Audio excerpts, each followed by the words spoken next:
I think it would be a mistake to assume good luck, have fun, don't die is trying to warn us about the future.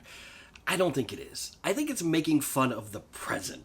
This is a social satire, a weird one, a dark one, but it's absolutely a comedy, just not in the kind of way that makes you feel good about laughing. The movie opens at Norm's Diner in West Hollywood, and that hit me immediately because I used to live like just a few blocks from that exact location, and when I went there all the time. It's a very ordinary place, but it gets weird, and that's important. And when Sam Rockwell's character walks in, he's frantic, he's loud, and at first people barely notice him until they do, and that's when the movie lets you in on the joke. For the people in the diner, this is the first time that's ever happened. For him, it's the 117th time.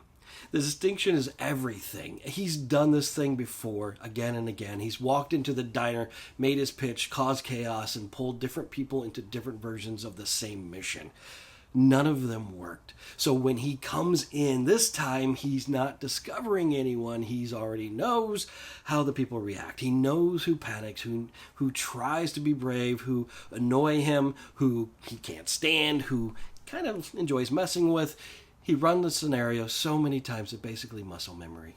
And the movie has fun with that. There's something genuinely funny about watching someone who completely exhausted by a situation and everyone else's experience for the first time. His urgency is real, but his patience is gone. He's not trying to convince people anymore, he's editing. So when he finally pulls together a small group to go on this mission with him, it looks random to everyone else, but it's not random to him. This is the version he's decided to try this time. That imbalance is where a lot of the comedy lives. His familiarity versus their confusion, his boredom with reactions they're still catching up to.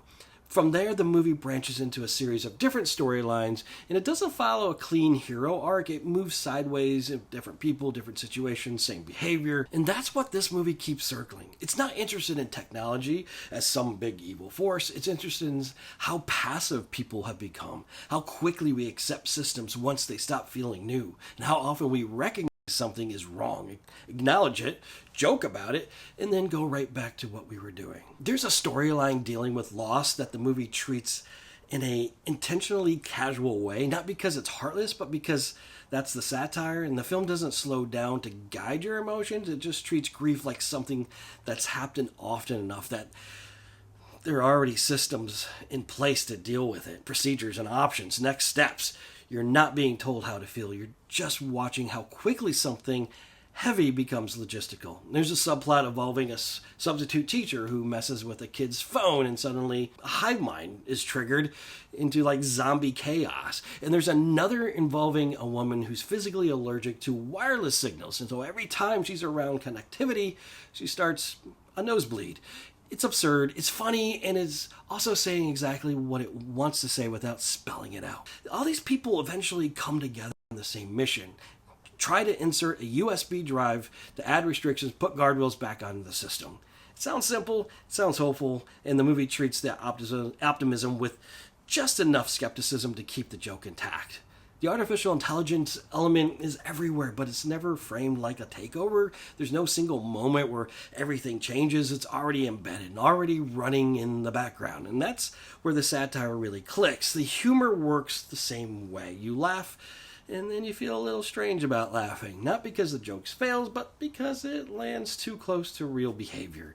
And the comedy comes from recognition. The film does play like a Black Mirror episode in a lot of ways. It's dark, it's technical, and this is where I think it's going to lose some people. But for me, what really made the work is director Gore Verbinski. This feels like a director who's comfortable enough in his career to make something this strange and commit to it. He's done big studio films, he's done crowd pleasers, he's also taken swings that didn't land for everyone. And this feels like a movie made by someone who doesn't need to smooth the edges anymore. The movie doesn't stop to explain itself, and that feels intentional. And Verbinski trusts the joke. He trusts the repetition. He trusts the audience to either get on the wavelength or not. It doesn't guide you. It doesn't spell itself out.